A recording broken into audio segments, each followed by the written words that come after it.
Let the twilight light. It's hard to remember now what the world was like back then, because on that beautiful September morning, life as we know it changed forever.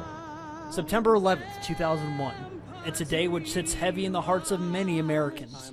Our nation was suddenly attacked, and in just a few hours, nearly 3,000 were dead. 23 years later, the rubble has been picked up and swept away, but the images of that late summer morning will never be wiped up from the minds of billions. Now we gather here to remember soldiers, Marines, teammates, civilians of Lawton and Fort Sill, Americans.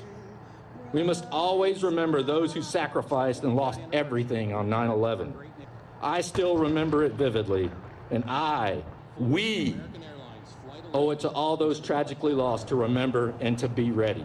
Today, almost 2,000 gathered outside of McNair Hall in Fort Sill to participate in the yearly walk to remember those who lost their lives on 9/11. Soldiers, citizens, and first responders all participated in the trek, some even in their gear, like Brandon Wells, who's been with the Fort Sill Fire Department for 8 years. Brandon was 6 years old when the first plane hit the North Tower, and he says he was too young to really remember the day, but that doesn't stop him from participating in this event every year.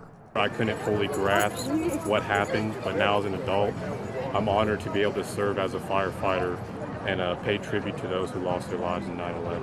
I'm honored that everyone's come out here today to show their support and the camaraderie and show that they care and that they don't want to forget either. Command Sergeant Major Sartain sent the runners off with 2 words in mind.